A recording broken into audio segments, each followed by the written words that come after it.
മുദ്രാവാക്യം മുടക്കിക്കൊണ്ടാണ് ABVP ഇത്തവണ election നേരിടുന്നത്. ഇവിടെ ധാരാളം കപട മതേതരവാദികളുണ്ട്.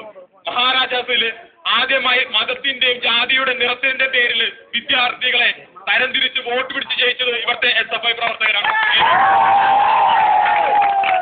ഏത് പ്രവർത്തകരാണ് മതത്തിന്റെ പേരില് വിദ്യാർത്ഥികൾ അവർ മുസ്ലിമാണ്, അവർ ഹിന്ദുവാണ്, അവർ ക്രിസ്ത്യാനിയാണെന്ന് പറഞ്ഞുകൊണ്ട് വേർതിരിച്ച് കാണിച്ചാണ് എല്ലാ പ്രവർത്തന മേഖലയിലും എല്ലാ മതത്തിലുമുള്ള ഒരു പ്രസ്ഥാനമാണ് ABVP.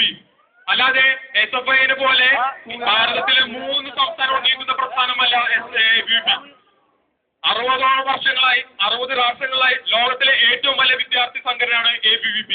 അല്ലാതെ ഞങ്ങളെല്ലാവരും ഒന്നിച്ചു പോകുന്നുള്ള ഇവിടുത്തെ SFI പ്രവർത്തനമല്ല.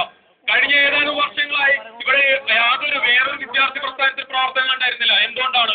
ഇവിടെ SFIയുടെ ഒരു സ്വേച്ഛാധിപത്യ രീതിയിലുള്ള ഫാസിസ്റ്റ് രീതിയിലുള്ള തങ്ങളെ പ്രസ്ഥാനം മാത്രം മതി, വേറൊരു പ്രസ്ഥാനം വേണ്ട എന്നൊരു നയം കൊണ്ട് മാത്രമാണ് വേറൊരു പ്രസ്ഥാനങ്ങൾ കഴിഞ്ഞ വർഷം ഇലക്ഷനിൽ ഇവിടെ മത്സരിക്കാൻ പറ്റായിരുന്നത്.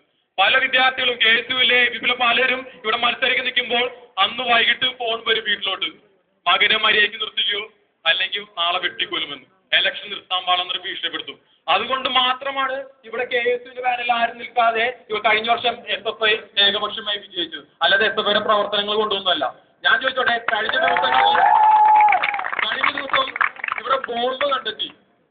ബോംബില് ABVP പ്രവർത്തനമാണ് ബോംബ് വെച്ചെങ്കിൽ ബോംബിന്റെ ഒപ്പം ABVPയുടെ പോസ്റ്റ് വെച്ച് ഒട്ടിച്ചു വെക്കാൻ മാത്രം മണ്ടന്മാരൊന്നല്ല ABVP. പ്രവർത്തിച്ച ചുവന്ന കൈകൾ ആരാണെന്ന് ഇവിടുത്തെ പ്രബുദ്ധരായ മഹാരാഷ്ട്രയിലെ വിദ്യാർത്ഥികൾക്ക് അറിയാം. പോലീസായ ഒന്നു തിരിച്ചു പോയതുകൂടിയാണ് യൂണിയൻ ഓഫീസിന്റെ സൈഡ്. എന്തിനാ പറയാത്തില്ല, ഇങ്ങനെ നമ്മൾ ദിവസം കണ്ടിച്ചിരിക്കുന്ന നമ്മളെ പരസ്പരം രാഷ്ട്രീയം പറഞ്ഞുകൊണ്ട് പരസ്പരം തല്ലിച്ചതയ്ക്കുന്നത്. നാളെ നമ്മളെല്ലാവരും തോളത്ത് കൈയിട്ടുകൊണ്ട് നടക്കുന്ന വിദ്യാർത്ഥികളാണ്. രാഷ്ട്രീയം നല്ലതാണ്, അത് രാഷ്ട്രീയ പുരോഗതികരിക്കണം, അല്ലാതെ പരസ്പരം തല്ലിച്ചാകാനുള്ള.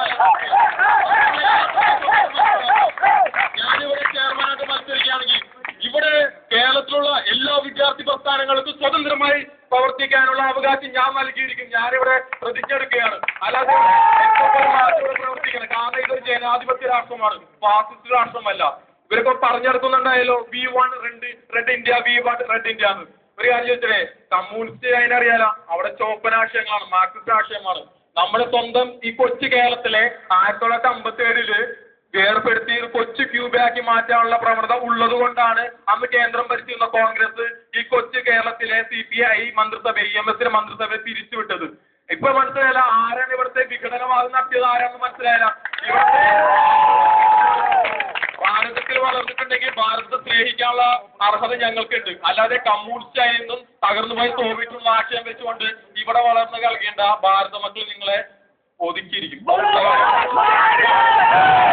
പറയാനുള്ളത്, കഴിഞ്ഞ 1.5 മാസം മുമ്പ് ABVP ഏറ്റെടുത്ത സമരത്തിന്റെ ഫലമായാണ് ഇവിടെ നടക്കുന്ന പുനരുദ്ധാരണ പ്രവർത്തനങ്ങൾ. കഴിഞ്ഞ 27 വർഷങ്ങളായാലും എവിടെ പോയി SFI ഒന്നും സംസാരിക്കണം. ഇവിടെ എല്ലാവരും ഫുൾ പാനൽ മത്സരിച്ചല്ലോ, എവിടെ പോയി ഇവിടുത്തെ സഹകരണന്മാര് നമ്മുടെ വിദ്യാർത്ഥികളൊക്കെ ആയിട്ട് ചോദിക്കാനായിട്ട് പോട്ടെ. ഇവിടുത്തെ വിദ്യാർത്ഥിനികള് ബസ് കയറാൻ അവസരമില്ലാതെ ബസ്സിന് പുറം ഓടുന്ന അവസ്ഥ ഉണ്ടായിരുന്നു. ഇവിടെ ABVP പ്രവർത്തകരാണ് ബസ് അടഞ്ഞ് വിദ്യാർത്ഥികൾ വീട്ടിൽ പോകാനുള്ള അവകാശം കൊടുത്ത് ഇവിടുത്തെ ABVP പ്രവർത്തകരാണ്. അല്ലാതെ KSFIക്കാരൊന്നുമില്ല. എല്ലാവരും ജയിച്ചു കഴിഞ്ഞാൽ മുണ്ട് മടക്കി യൂണിവേഴ്സിറ്റി കയറിയിരിക്കും, പിന്നെ തുറക്കൂല. അതിനുള്ള രഹസ്യ ചർച്ചയാണ് എങ്ങനെ ഒരു കമ്മ്യൂണിസ്റ്റ് കമ്മിറ്റി എന്നുള്ളൊരു ചർച്ചയാണ് ഇവിടെ നടത്തിക്കൊണ്ടിരിക്കുന്നത്. ഭാരതത്തെ എങ്ങനെ സംരക്ഷിക്കാമെന്ന് ABVPയും പിന്തുണയ്ക്കുന്ന വിദ്യാർത്ഥികൾക്ക് ഇവിടുത്തെ ജനങ്ങൾക്കും അറിയാം. ഞാൻ നിർത്തുകയാണ്. നിങ്ങളുടെ വിലയേറിയ വോട്ടുകൾ നമ്മുടെ മഹാരാജാസ് കോളേജിലും മതേതരത്വം കാത്തുസൂക്ഷിക്കുന്നതിനും ജനാധിപത്യ രീതിയിലും സോഷ്യലിസ്റ്റ് രീതിയിലും നമ്മുടെ ഇവിടെ എല്ലാ വിദ്യാർത്ഥി പ്രസ്ഥാനങ്ങളും പ്രവർത്തിക്കാനുള്ള അവകാശത്തിന് വേണ്ടി നിങ്ങളുടെ വിലയേറിയ ഓരോ വോട്ടും ABVP പാനൽ നിൽക്കുന്ന എല്ലാവർക്കും ചെയ്ത് വിജയിപ്പിക്കുന്ന അഭ്യർത്ഥിക്കുകയാണ്. ഞാൻ വീണ്ടും ഓർപ്പിക്കുകയാണ്, എന്റെ പേര് ശ്രീകാന്ത് ശ്രീധരൻ. ABVPയുടെ പാനലിൽ നിങ്ങൾ സ്ഥാനാർത്ഥിയായി ചെയർമാനായിട്ട് മത്സരിക്കുകയാണ്. നിങ്ങളുടെ വിലയേറിയ വോട്ടുകൾ എനിക്ക് ചെയ്ത് വിജയിപ്പിക്കണമെന്ന് അഭ്യർത്ഥിക്കാമെന്ന് നിർത്തുന്നു. നന്ദി, നമസ്കാരം. ജയ് ഹിന്ദ്, ജയ് ABVP.